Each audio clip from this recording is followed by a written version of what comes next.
Right, and so this chapter deal with boiling and condensation. Right, and we said before that this boiling is very important mechanism that's basically in every power station. They boil the steam, boil the water to steam so that they can then turn their turbines. And in every car and every house, the HVAC system, we boil the freon in our evaporators. And then we condensing it back into the condenser outside. Right? So that's basically the workhorse of our power plants and our refrigeration industry. Right? So what do I need from you in this chapter? I will need you to calculate for me if there is a tank or a container that we basically heat by conduction, by convection, by radiation, by whatever, and this thing has water in it. I would basically tell you, well, how much is the Q dot that will be transferred from here to there because of the boiling, right? And so you would say the Q dot, this is a small Q dot, so it's like the unit area.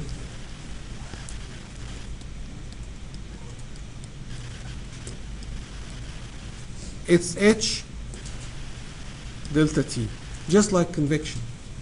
And where are you going to calculate this H? This time not Nusselt number really, but a really big equation that will calculate this this H for us.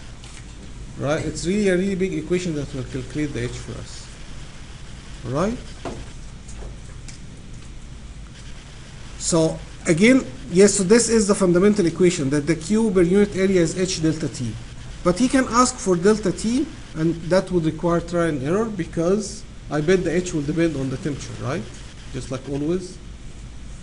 Or he can ask about the, say, the Q. That would be the easy way to calculate that, right? So now I will give you the formula. The formula is probably going to be really long. So why? What do you think really controlled that boiling? So this is, by the way, a sketch of a pH diagram for a refrigeration cycle. So I'm just trying to tell you that we have boiling in the evaporator and we have condensing in the condenser of any HVAC system. And so that's why it's really important to understand this mechanism. So when you boil, so do this at home today. Go back home and start boiling water in your kettle. And so what you will see, did you ever notice what happened in this process? Have you ever looked at water starting to boil ever and wonder what happened? First bubbles form, but they don't come out. They form first and they sit there, right? You see, like they just like tiny bubbles that form at the bottom. And where do they form? Did you ever notice where do they form? At the surface. But is it random or does it happen always at the same place? Like, did you ever look at your pot, like day after day when you are making your egg? It usually boils at same locations. It's kind of like there are places at the bottom that the bubbles really like. Okay, if you make your egg every day, boil your egg every day and look at it, you will notice that it usually boils at the same places. Why? What do you think? What's so special about those places? That's what they're eating on the list. No, I'm boiling on the oven, on the stove. Some sort of like scratch or... Excellent. Wow. James is right. There are scratches or places, tiny, microscopic. You will not see it with your eye. But there are certain scratches. Why do you think those would be the places where they boil? So you think that like the heat transfer is really high at that place because the area is concentrated or something? It's thinner, there's less metal between it, so it gets the water, the heat gets the water faster. So it's not really the temperature. Let's assume the temperature is all uniform everywhere. Why do you think the bubbles like those places to get created or generated? Higher pressure. Amazingly, it has to do with the pressure, right? And so, but it's not higher pressure. It's so what the pressure has to do with this. So to make a bubble, what does it take to make a bubble? if you actually play with a soap bubble and you start blowing, do you ever like really fail to blow because it's like really hard and like until it come out, right? It takes certain pressure to make the bubble actually. Why? Because that to create that surface energy, that's energy. That film when it was like on the sitting on the ring, it has one energy. But when you try to make it like a big bubble, I bet that's more surface, right? The bubble has more surface than the small disk, more energy, right?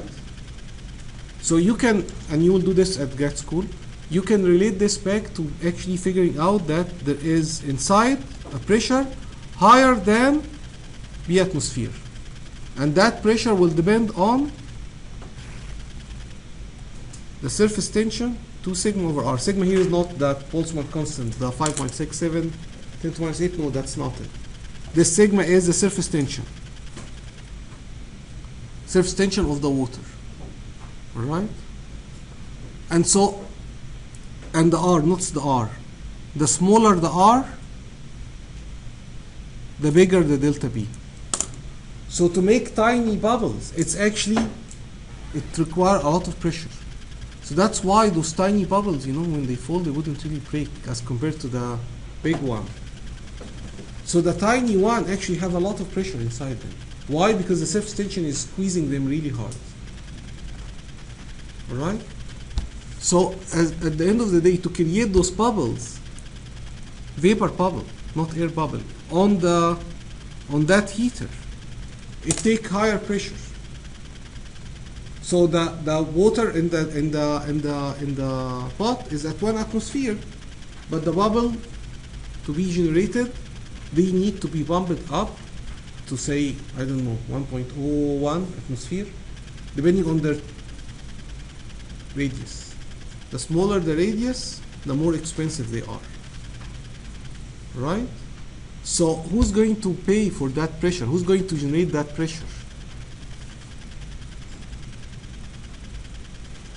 Where the energy is coming from? From the heater, right? So the heater, to make the water boil, the heater cannot be at 100 degrees. If the heater is at 100 degrees, he will not boil the water. The heater needs to be at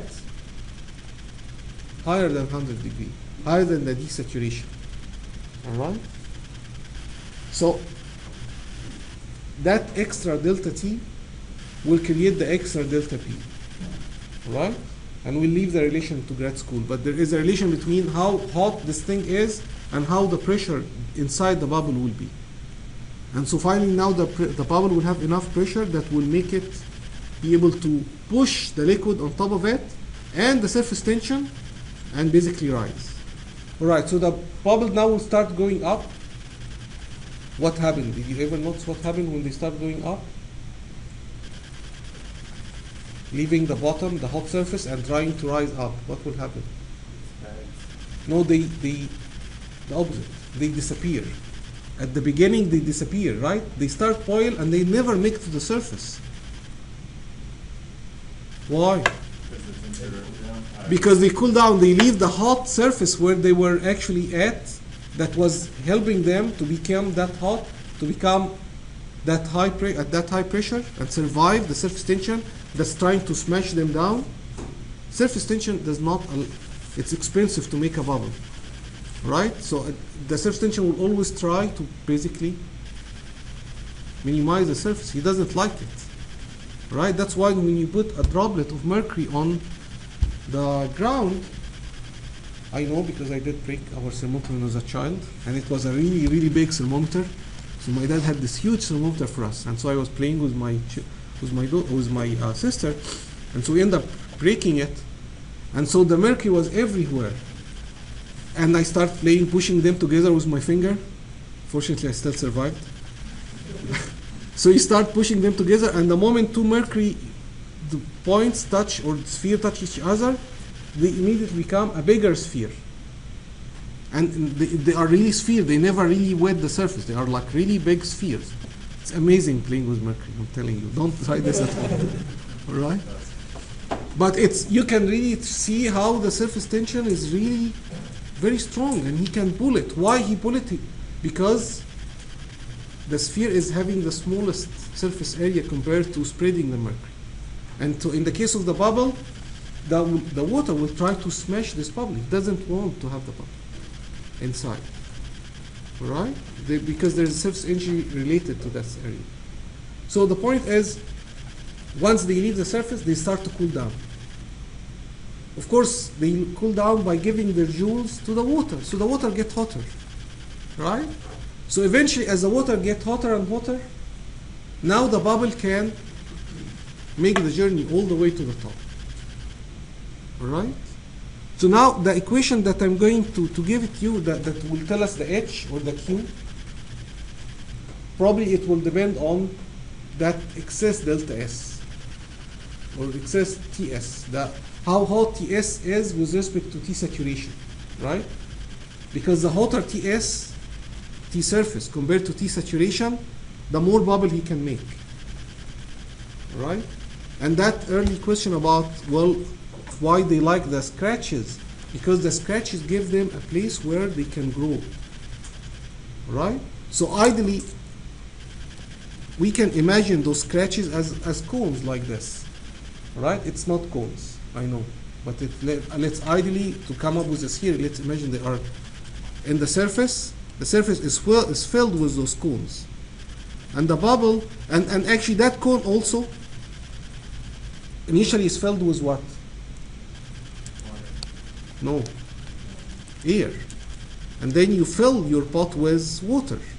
So the water will come in, but probably the water would basically just sit like this, and why there's air here? It got trapped, couldn't leave. And that place is the perfect place for the bubble to start growing. Right? And not any scratches will really work. So don't go home and start bringing a knife and damaging your pot, telling your wife, no, this will make it boil, really. Dr. Salam said, if we just stab this thing 100 times, it will boil like crazy. Because bigger holes that you will stab tonight with your knife, will not be perfect for making bubble. Not just because they cannot trap the air, but also because the bubble that they will create will be really high, okay? That will never survive. It will cool down before it can even leave the surface, right? But this one, he will be able to make this bubble, and it's slow, so it's near the hot surface, and now it can actually leave, right? So there is an optimum range of holes. Really, really big one will not really work, and really, really small one will not work because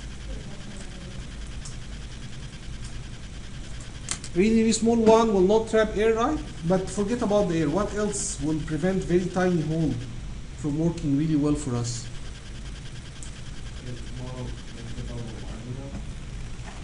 What do you mean? We don't mind as long as they make a lot of them. We don't care. So James said that the bubble, a very, very tiny hole will make very, very tiny bubble. So if you are if you are worried that, well, this tiny bubble, then it will come out, will not have enough water boiling. That's not a big deal, because The surface energy will be too high. that's what I'm looking for, right? If R is really small, it will take very high pressure to make this bubble, or basically very high TS. So the water will not boil until the bottom start to melt, kind of, right? JC had a question. I was saying, so we need to make sure we make very exact holes. So optimum hole, and actually,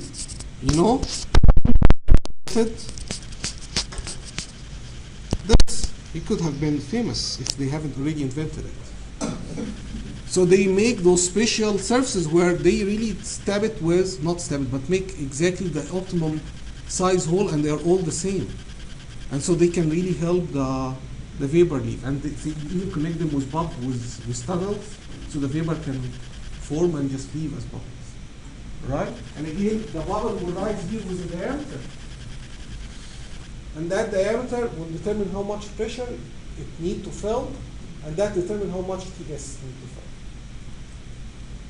fill. Right? So now, forget all this. This is just to explain to you why the formula is really complicated. But when you solve the problem, you will just have the formula and you fill in the numbers. But all this 15 minutes discussion was just so that you wouldn't get surprised if you see why there is TS in the formula, why there is a property related to the material. So boiling on cast iron is different from boiling on steel, is different from boiling on bronze, because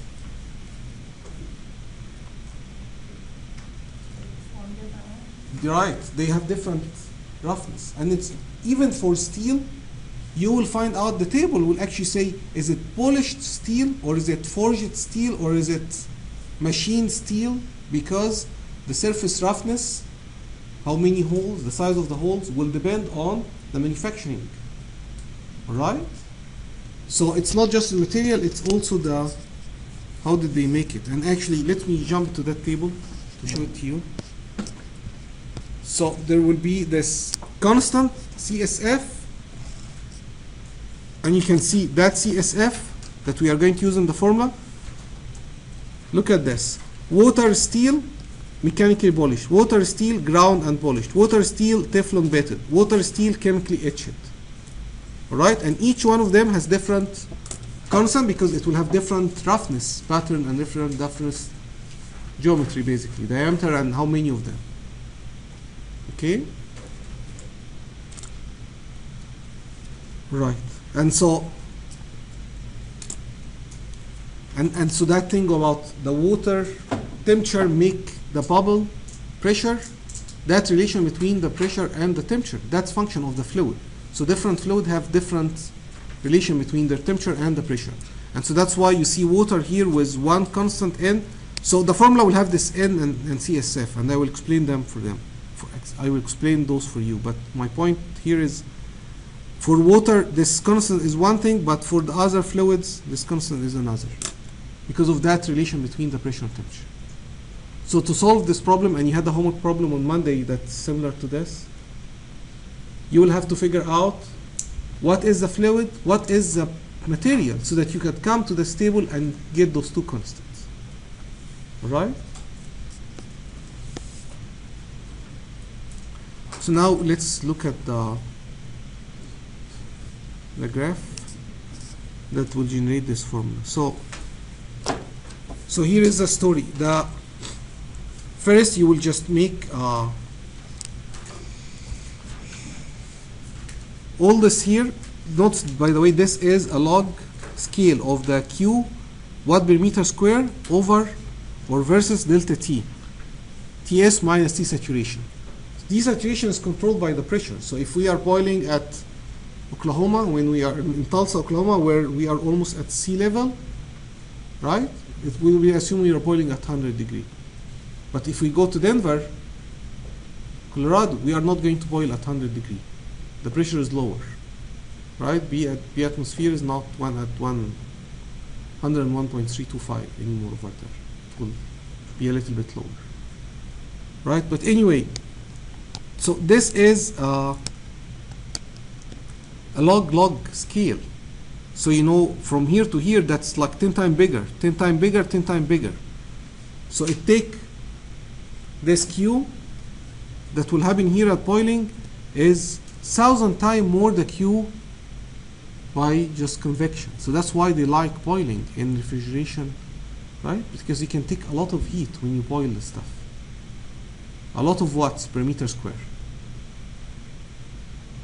Okay, so expect really large number for your H compared to the H that you have been seeing before in forced convection.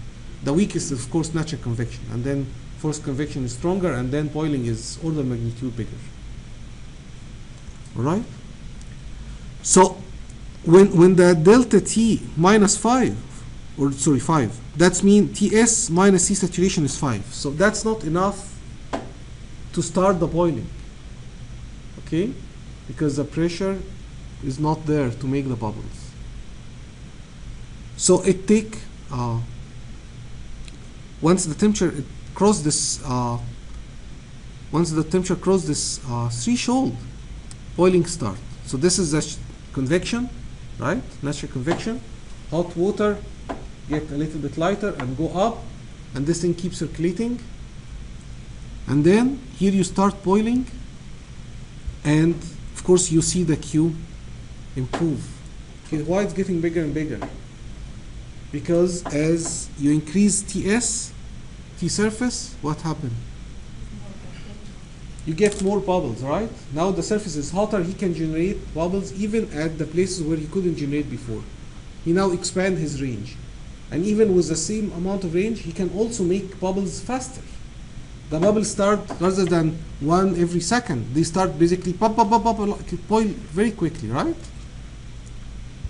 So it go to the max. And so we will have an equation for this range, and we'll have equation for this, the maximum flux that you expect. Now, what happened? Why, if you increase the temperature higher, the Q will actually start going down? Phase change. What do you mean? It's already changed to vapor, so now it's heating up.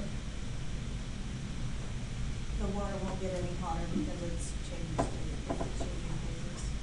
The water stays constant. So, by the way, during the whole range, the water is still at T saturation. All right? The water is, if the water stopped, finished boiling, and now it's all vapor, we go to different chapter. We go back again to forced convection, natural convection of vapor.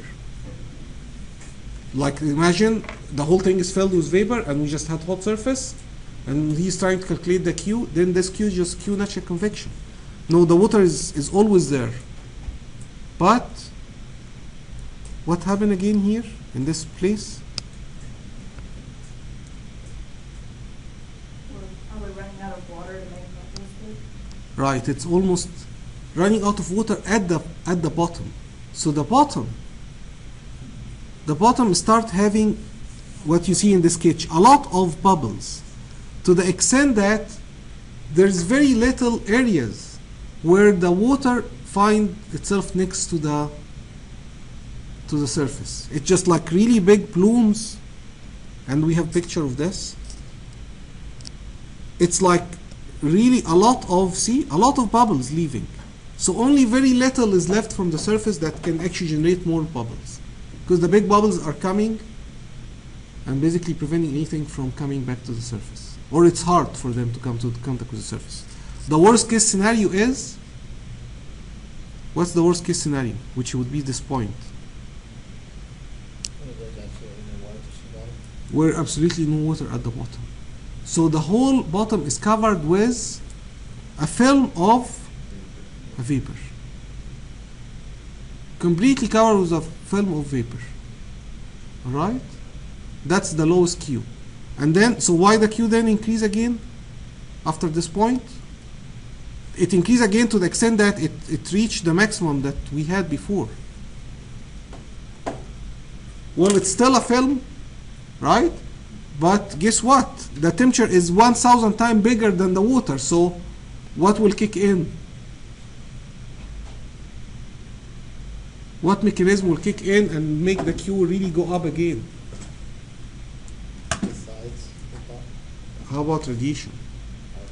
So the plate will now start radiating to the film or the liquid on top of the vapor film, and the Q will just shoot up again. All right? So if you're having a choice between designing your heater to work here or working here at point C or E, which one you would work at? C. Of course. So E was probably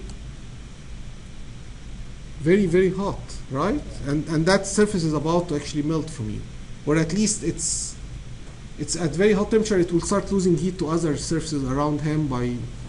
So this is the end of the operation of boiling devices. Usually they love to work over here. All right, and note that when you actually cross over here, the thing is, in those things usually you deliver Q, you don't really deliver TS, right? You have nuclear fuel on this side, so that's the nuclear rod, and the nuclear rod is basically because of the radiation. You'll hear about this in the energy conversion course. But because of the radiation inside, he will have to deliver that Q dot. So what will happen is the Q is set, and that will determine the TS. And so it go like this, it go like this, it go like this, and once there is an accident and someone didn't shut down the reactor and the Q is really higher, what will happen? If the Q exceed this point, and the Q is now here, what will happen? You jump immediately to this, and the material start melting. It will not go like this and TS will start growing slowly. No, he need to deliver that Q, and the only way to deliver that Q is to jump to this point. And that's when the accident happened. Okay? So what you take out of all this story? Nuclear boiling is a preferred mode of radiation. Sorry, boiling. It's this range that we will work at, and that's what we'll solve the homework for. And this point, that's the maximum we would like to work at. Alright? We don't want to go to the film boiling. That's the accident mode, basically. This is if you are the person trying to reconstruct the accident, why the thing explodes. Then you would calculate it for this. Alright? So that's where he's saying between the onset of nuclear boiling to the maximum, that's the range we would work with. And you can see here the film boiling, where the whole thing is almost covered with a film of vapor. Right? And that's the accident that I was telling you about, going from here to here. Someone could ask me a very good question right now. For a free homework. How many free homeworks are left? There's one free homework left, right, on Monday. For that free homework, what would be a good question here? What makes it go back down to the bottom? Whenever it goes over the hill. What keeps it from going all the way over there? How does it reset that? Say that again. You mentioned earlier, whenever it goes over the peak, Right, it automatically goes over there. right. What would cause it to go into the valley? It's almost half the question I wanted to ask. Can I get a half? Yeah, no, I will give you the free homework. Jesse, you have a free homework. And the way that I want you to ask the question is, well, how did they find out about this then?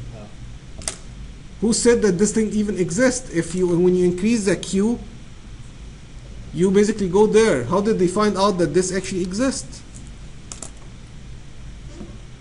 So the answer is worth one free homework. Going the other direction What do you mean? by instead of boiling, condensing. Right. But you already have a free homework and we don't have any more homework, so you don't qualify for anything. Good job. So by cooling it, you can actually trigger this. But actually cooling it will also take you from here to here. Right? So they can discover this by cooling it.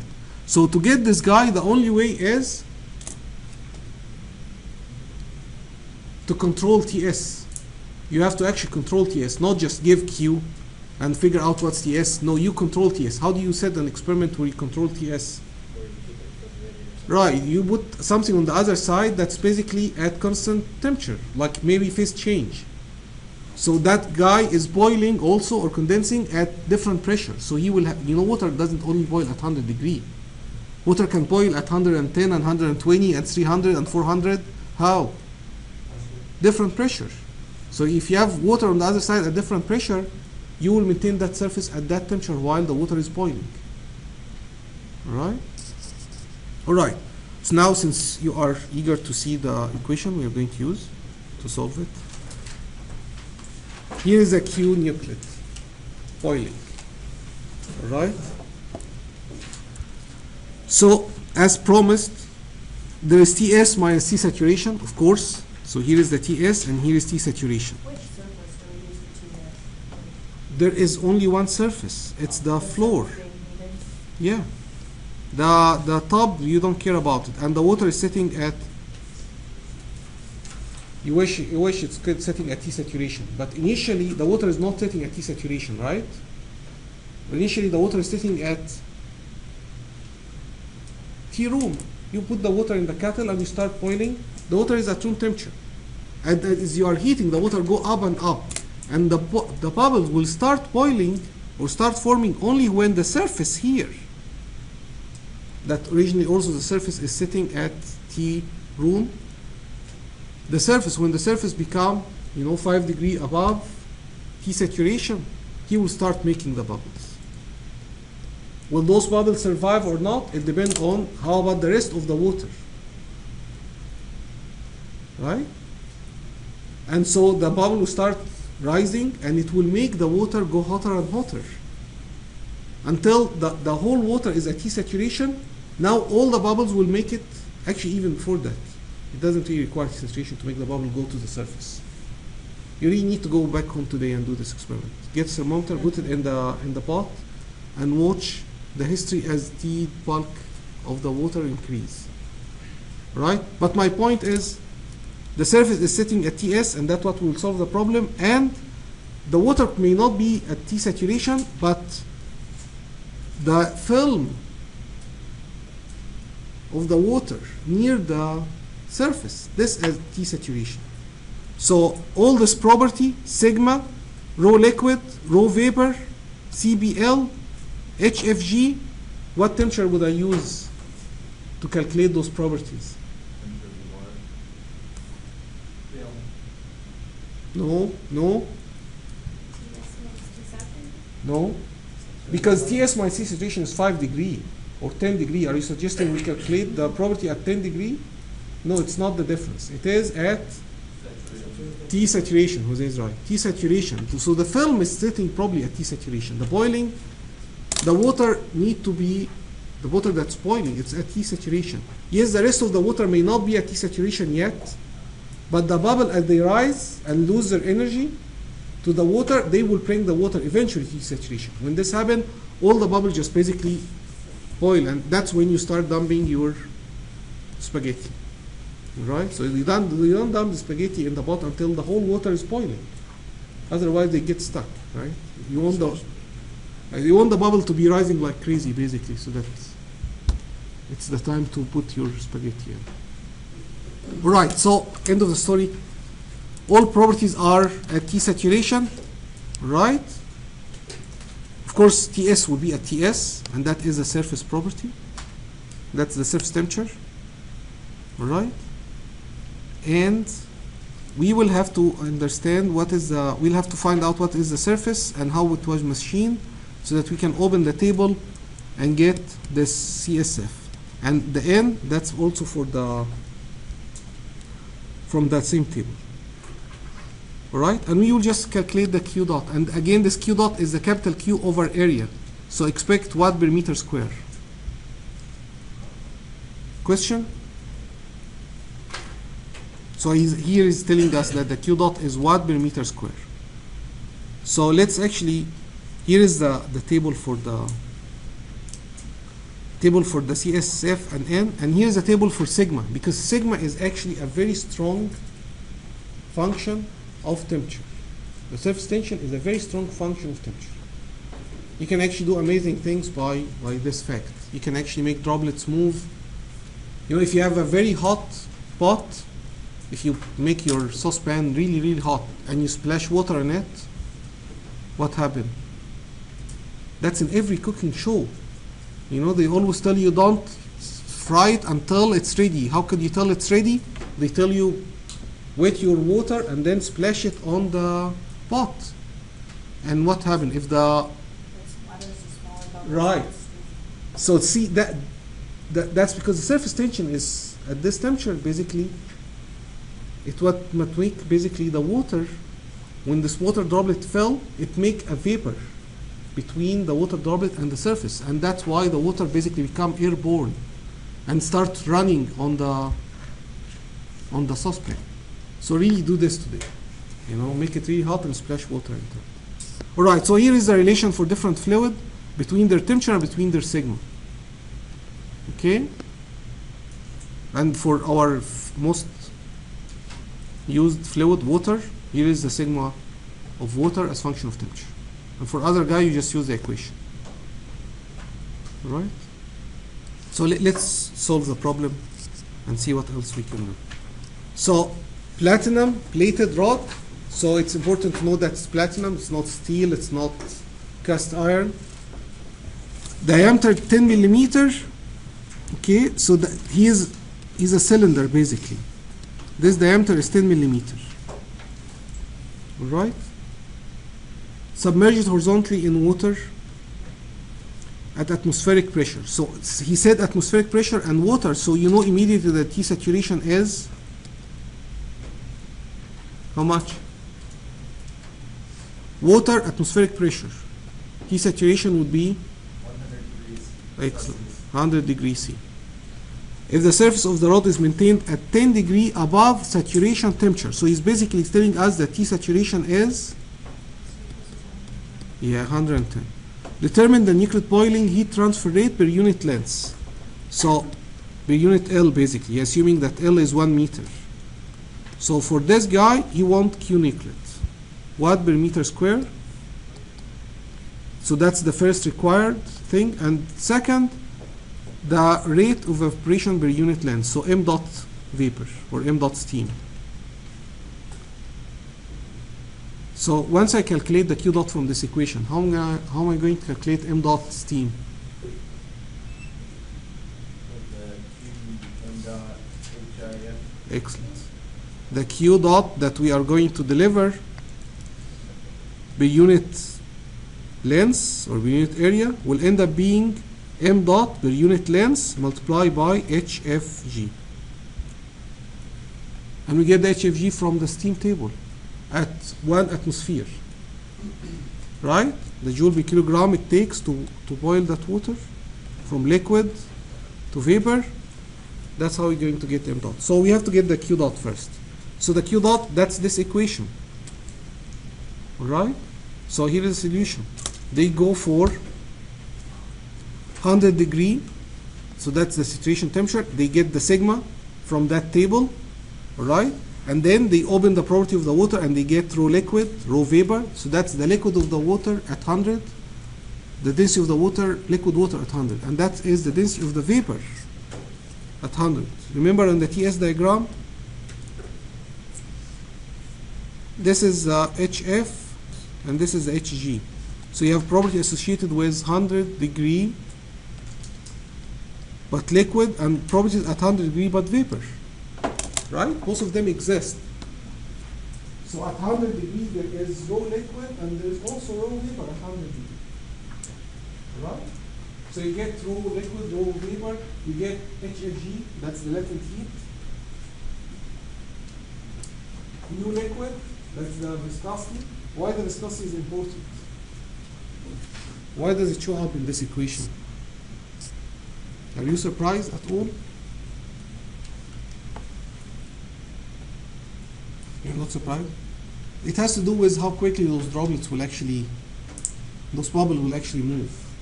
Right? And why G is there? The gravity and raw liquid minus raw vapor. So buoyancy force is what basically makes them drive up. And so the difference between this is basically how quickly they will leave the surface. Yes, you make the droplets, but the bubble, but then how quickly will it actually rise? All right? So boiling over here will be boiling different from boiling in on different planet with lower gravity or in the International Space Station. That would be interesting to actually watch boiling in outer space because the bubble will not really go up. Right? Why would it go up if you are boiling? It will stay there. You probably will have film boiling all the time. They probably have very hard time making tea in space. Right? So anyway, so you get all the properties, CB and Prandtl, and now it's platinum and air, so we need to get CSF and N. So we go to that table, and we say it's water and platinum, and it's 0.103 and 1. Bless you. All right? And so that's why he used this number. For different material, you would basically just use different constants. All right? Does this make sense? All right. And so once he got all those constants, he just calculate the Q. You see it over here. And the number is in watt per meter square. That Q is watt per meter square. So how can I do it per unit length? He just give me the diameter of the heater, but he never really gave me the length. And he said just calculate the Q per unit length. So assume 1 meter. So how can I turn this watt per meter square to how many per meter length? Just the diameter? How about pi? So this Q dot per unit area, it's actually Q dot over pi dl, right? So if you want it to be Q dot per L, you need to multiply by d, right? So you see it's pi d. You multiply by d. Now it's per unit length, right? And again, like what Jose said, m dot multiplied by h of g is Q boiling. Divide over length, divide over length. Okay, so that it's all every per unit length. Right? And you get how much it will boil. Question? So in grad school, you will actually learn how to drive this equation yourself. So this equation, yes, it has a lot of experiments involved in getting those constants, but there is a theory that they can use to build this equation, and you learn how to build the model yourself, so that when you actually face a problem that no one has solved before, no one did this problem, then you can actually learn how to actually come up with the solution, how you come up with the equation yourself, right? Very good. So now we said that this nuclear boiling will work all the way up to here. You just give me TS, I will give you the Q, right? But how can I get the maximum Q? If I ask you for the maximum Q that this heater can deliver, assuming we are in nuclear boiling, we are not suggesting that we'll go here. So what is the maximum? The peak flux, how much Q max? What do you do with respect to T? But notice that this would be, theoretically that's correct, but that's a horrible suggestion mathematically, because Jason said, if like anything, if you want to find the max, just take the derivative with respect to T. So that's hard because all those guys are function of T. Second, this equation, nuclear boiling, is actually something like this. This equation is not valid for this range. So when you go here, that's another equation. So no. What else?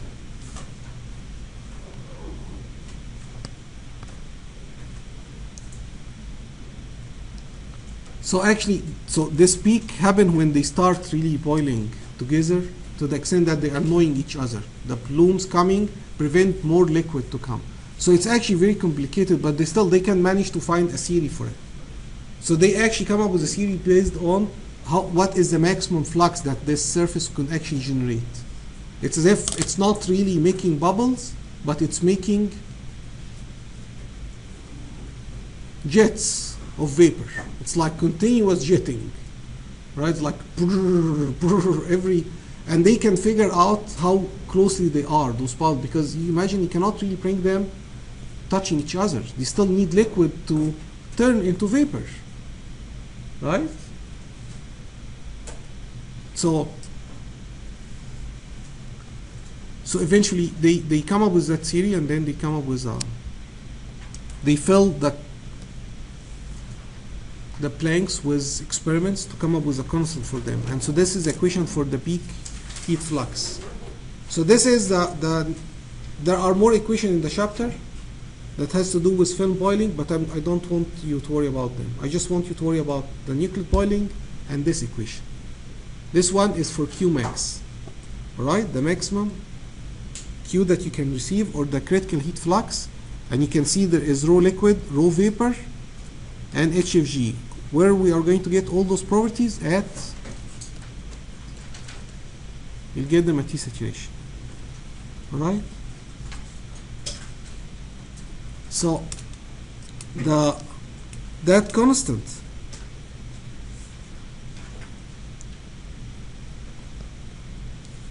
is coming from this table.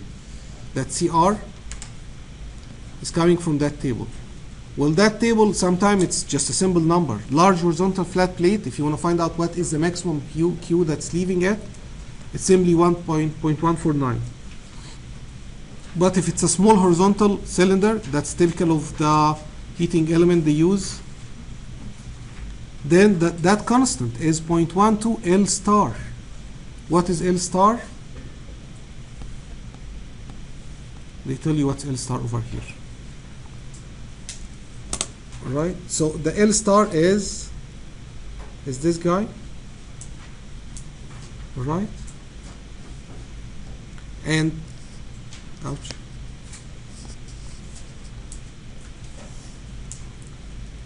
So L star would be this guy, depending. So for example, small horizontal cylinder, large horizontal cylinder. Which one we should use?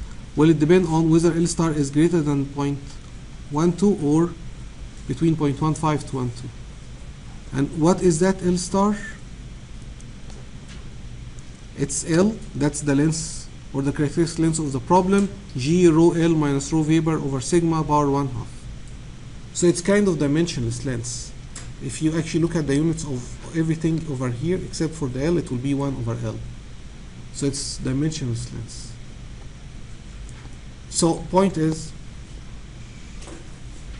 you figure out what's L star, you figure out which is the range that apply to this, and then that will tell you what is your critical, C critical, and this is how you can calculate Q dot max. Question?